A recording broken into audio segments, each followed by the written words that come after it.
que je vis, cet homme ne sera jamais gouverneur de la région de Makwa. Un homme irresponsable et cruel ne mérite pas un tel poste. Je vais le dénoncer. Et même s'il me tue, j'ai pris ma décision, j'irai jusqu'au bout. Je vais nous venger. Et rien ne m'arrêtera, même pas ton opposition. Mais que nous cache cette famille? Quelle est cette histoire que la mère de Bisek a si peur que sa fille raconte?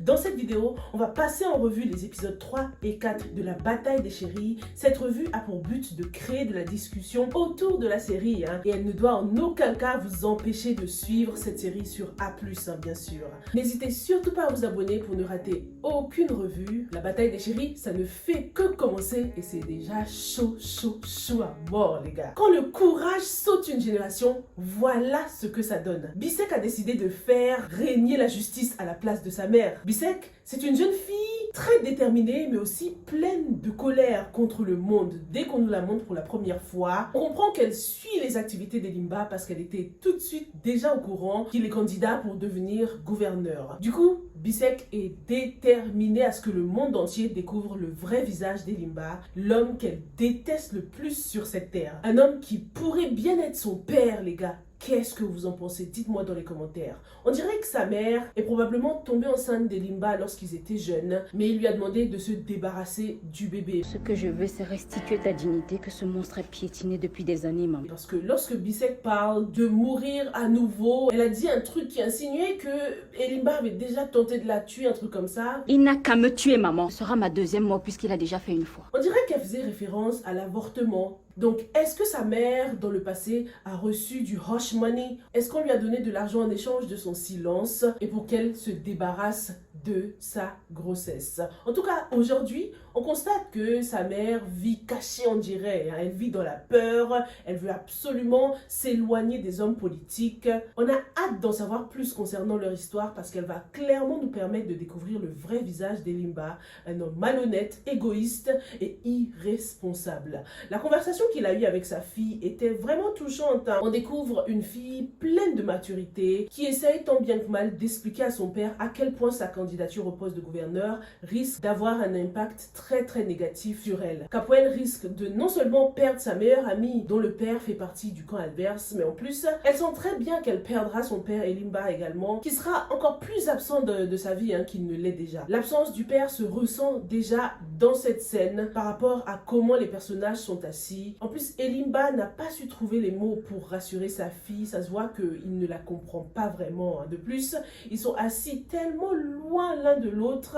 il y a un gros manque de rapprochement, un gros manque d'affection de la part du père. Il ne lui montre aucun geste tendre, à part lui envoyer des vieux cadeaux là. Dans l'épisode précédent, on a vu qu'il lui avait quand même fait un petit cadeau pour son anniversaire, mais les cadeaux ne peuvent clairement pas remplacer la présence d'un père. Donc gros manque à ce niveau-là, aucun geste tendre, aucun petit câlin en mode daddy's girl. Elimba ne pense qu'à sa petite personne. C'est pour ça qu'il est difficile pour nous de le trouver sincère lors de sa réunion de famille où il demande pardon à sa femme. Cette scène nous permet de comprendre plusieurs choses. Déjà, la dynamique qu'il y a dans cette famille. On constate qu'il y a deux clans. Le clan de ceux qui sont pour le couple Eli-Fatima et le clan de ceux qui sont contre ceux qui veulent le divorce. Si elle voit qu'elle ne veut plus vivre avec toi, elle n'a qu'à partir. Une autre sera ravie de la remplacer. Dans les deux cas, ils ont un but commun, c'est de pouvoir jouir du futur statut de gouverneur d'Eli. Ce n'est que par intérêt. La famille est clairement en train de mettre la charrue avant les bœufs. Pendant cette scène, Elimba a quand même pris la défense de Fatima devant sa sœur. Mais en fait, on comprend qu'il a tout intérêt à garder Fatima à ses côtés, puisque Fatima a l'air de cocher toutes les cases. Allô, Badi Wekimba. Elle a le profil idéal en fait pour être la femme du gouverneur. La chérie du futur gouverneur. C'est une femme intelligente, qui a une belle carrière professionnelle. Elle est avocate et en plus elle est très entreprenante parce qu'elle a créé un centre de réinsertion pour jeunes défavorisés. Fatima, c'est une femme qui parle bien, qui passe bien à la caméra. Franchement, quand je l'écoutais, je me disais mais en fait c'est elle qui devrait candidater pour devenir gouverneur parce qu'elle fait beaucoup pour sa communauté. Elimba ne fait que profiter du statut de sa femme. Il en profite au maximum. Si mon parti remporte les élections régionales et que je deviens gouverneur, ce genre de centres seront construits partout dans la région. Il est avec sa femme, pas par amour, mais parce qu'il aime ce qu'elle représente pour lui. C'est un bon match, hein. Les deux matchent bien. Fatima fait du bien à sa réputation. Une réputation qui d'ailleurs vient d'être souillée avec la publication d'un livre intitulé « Les chéris de ma vie ». Un livre qui relate toutes les infidélités d'Elimba, les gars. En fait, il a tellement trompé sa femme avec des tonnes de meufs qu'il faut carrément un livre entier pour raconter toute l'histoire. God damn! Mais la question qu'on se pose, c'est qui a écrit ce livre? Qui veut se venger à ce point-là? Qui veut salir sa réputation? Elimba a fait du mal à plusieurs femmes, mais très peu décident de se venger. Et on comprend tout à fait pourquoi, hein. Beaucoup ont sûrement peur de son statut social. C'est un homme qui pèse lourd dans la société quand même.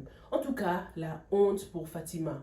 Combien de temps va-t-elle encore supporter son mari? Ellie a décidé de faire un petit check-up général, hein. Il est passé à l'hôpital, histoire d'être à jour, en forme, histoire d'être prêt pour les élections.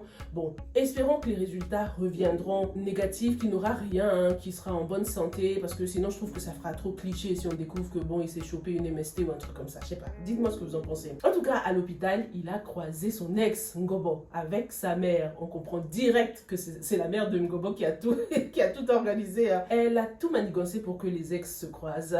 C'était une rencontre assez awkward, surtout pour Ngobo, mais pour Ellie, visiblement, on constate que pour lui, Ngobo a été une conquête parmi tant d'autres. La mère de Ngobo a des objectifs à atteindre, coûte que coûte, no matter what. Tout s'arrache, ma fille. Répète après moi. Je vais aimer Elimba à nouveau. Quitte à écarter le fiancé de sa fille. Elle fait du chantage affectif, elle rompt les fiançailles de sa fille sans lui en parler. J'ai pris ma décision, tu ne peux épouser ma fille. Ne mets plus jamais les pieds dans cette maison. Elle va juste trop loin, quoi. Et malheureusement, Ngobo ne peut pas aller à l'encontre des désirs de sa mère. Je me dois de respecter sa décision. Je lui dois tout. J'aime trop son fiancé, là, ça se voit qu'il est sincère, qu'il est un mec bien. On sait pas encore tout à fait ce qu'il fait dans la vie, mais c'est dommage de ne pas lui donner sa chance quand même. Entre lui et Ngobo, je pense qu'ils vont quand même continuer à se voir. Je le vois mal lâcher sa Ngobo aussi facilement. Ils vont continuer à se voir, probablement en cachette. Qu'est-ce que vous en pensez? Côté vie politique, les gars, on a Ekoto, le mauvais perdant qui a décidé de démissionner du Parti Socialiste, s'il vous plaît. Il s'est barré, le mec, puisqu'il n'a pas été sélectionné tête de liste, hein. Il s'est barré en grande pompe en faisant une annonce à la télé carrément. Ekoto va de ce fait devenir la plus grande menace du Parti Socialiste puisqu'il quitte ce parti en emportant avec lui des infos précieuses. On s'en doute, il connaît très bien comment le parti fonctionne, il connaît les points forts, les points faibles. Va-t-il créer son propre parti ou est-ce qu'il va rejoindre un autre parti? Affaire à suivre. En tout cas, Ellie et sa team le considèrent comme une grande menace. Dites-moi ce que vous avez pensé des épisodes 3 et 4 de la série. Qu'est-ce que vous pensez surtout de Bisek? Est-elle la fille cachée d'Elimba? Rendez-vous demain pour la suite des revues. Stay safe and stay blessed. Bye!